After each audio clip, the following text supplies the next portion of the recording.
We are educators. We want to bring the best possible opportunities for our students. We want to take them places. We want to do everything possible to ignite the spark of inspiration. We want to provide the best infrastructure. At the same time, we also want to learn, explore, experience, and grow. But we always encounter one major roadblock: funding. Well, not anymore. In this series, we are going to discover every possible way to arrange funds or to raise capital. Hi, it's Himannshu, and I welcome you to the brand new episode of The TEDS Show. Today's episode is going to be super exciting, so keep listening on Apple, Spotify, or on your preferred platform.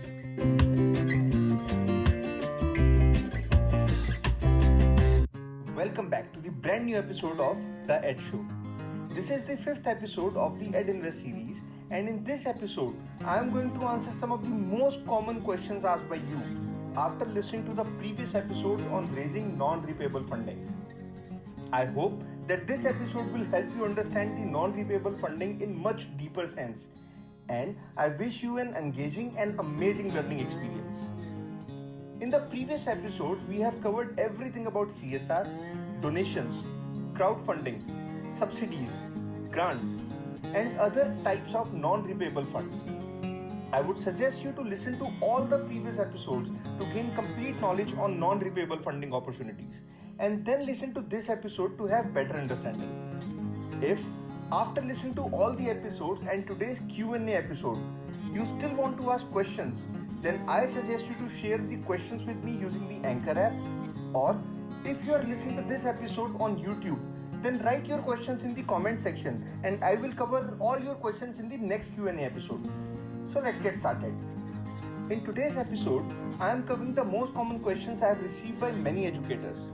And along with this, I will also be covering some insights on the question that was asked by almost 80% of our listeners. Now, let's get started with the questions. Well, I am covering first and second question together because it is a kind of a common question. The questions are: can a private school raise grants? Second, we have a pre-primary and kindergarten school, can we raise grants? Now, irrespective of the type of educational institution, all institutions are eligible to raise grants, donations, or CSR fundings, be it a pre-primary or K-12, college or a university, skill development institution or a research institution. Every type of education institution is eligible to raise grants. Other than the institutions, students and educators of such institutions are also eligible to raise grants for various purposes.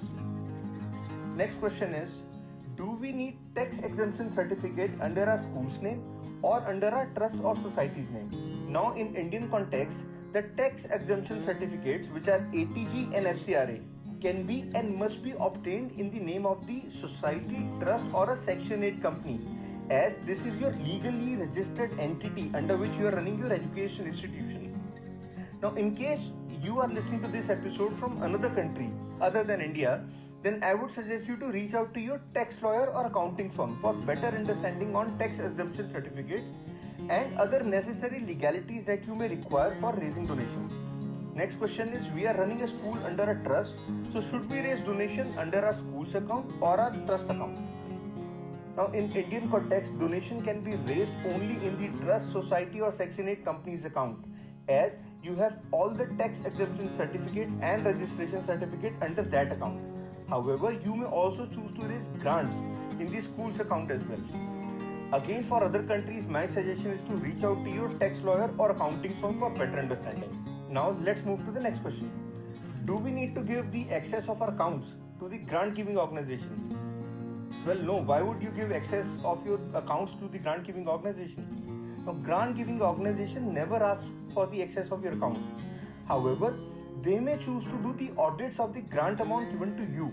And the most important thing for you is to submit the project report or project completion report as mentioned by the grant giving organization. Can you give us the details of the membership driven grant giving organizations and how can we join such organizations? Many organizations prefer to give memberships, and I have created a list of approximately 100 such grant giving organizations that you can get simply by following me or connecting with me on LinkedIn and sending me a message. My LinkedIn ID is mentioned in the description. Now, the joining procedure of these organizations varies from organization to organization, and for that you need to visit the organization's website and understand their requirements. What documents are required to take the membership of grant giving organization? Now, the documents are as per the membership guidelines of the said organization. So my advice to you is to visit to the website of that particular organization to find out more information about the documentation required. However, the basic documentations that any organization may ask for are registration certificate of the education institution, tax certificate of the organization or education institution, bank account details, affiliation certificate, name and contact details of the institution, name and contact detail of the point of contact. Now please note that I have only mentioned the basic documentations. However, it is always advisable to reach out to the organization website for more clarity on the documentations that they require to give you the membership. Can we take the membership of a membership-based grant-giving organization if we have our registered documents in our regional language or vernacular language instead of English? Now you need to understand two things here. First, if you want to apply for the membership in your own country, then I'm sure that majority of the organizations or grant giving organizations or membership based organizations will also accept your documentation in the vernacular or your mother tongue. However, in country like India where we have many regional languages and every state follow a different language, in this case or even in the case when you are reaching out to global organization and you want to take membership of a global organization and they specifically ask for your documentation in English, then you actually need to follow two things. First, you need to get your documentations translated in English by a registered translator. Second, you need to get it notarized and share the copy of the original documents along with the translated documents with the organization. Should we raise donations or grants under our school's name or in the name of our trust or society? Now I've already answered this question, but you need to understand that as I mentioned before, you may choose to raise grants under your school's name, or if you have a governing organization such as a trust, society or section 8 company under which you are running your school, then you may also choose to raise grant under that governing organization. The call is entirely yours. But before you submit your proposal to the grant giving organization, you should have thorough understanding of the guidelines mentioned by the grant giving organization and you should act accordingly. In case of donation, the ideal way and the only way is to raise donation under the name of your registered organization. In case you are listening to this episode from another country, then again I suggest you to reach out to your tax lawyer or accounting firm to gain more understanding.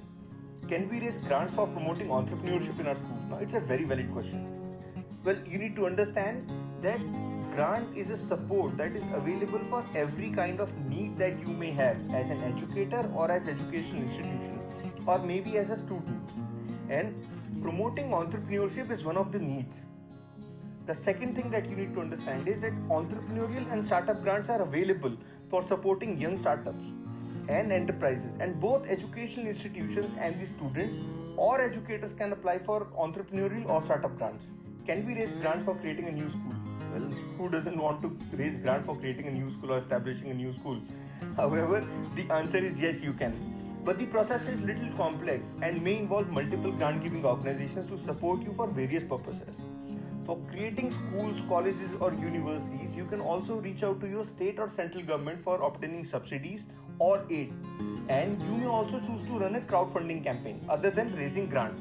And in fact, we already have educational institutions which are running successfully purely on grants and donations, and they don't charge even a dime from the students. And now, the most common question asked by approximately 80% of the educators. Can we travel places using grants? Now, you need to understand that if you are a K-12 teacher or an administrator, a college or a university professor, and you love traveling to new places, that too without investing a penny from your own pocket, with an opportunity of professional development that would enrich your experience and would even enrich your classroom, then travel grants is just for you. But grants are not just for your travel. Rather, it's an obligation that you would love to contribute to. The obligation can be in the form of contributing your learning or expertise in some ways. It can be by creating lesson plans, curriculum development, blog posts, research findings, training programs, exchange programs, and a lot more. Or it can simply be a fellowship. Teachers traveling grants are available by various state and central governments, ministries and departments, universities and non-profit organizations, and even by corporate. The criteria of the teacher's grant or traveling grants, the obligations of each grant and its timelines are well listed on the respective websites. And I have created a list of such travel grant organizations that can help you fulfill your dream of traveling the world.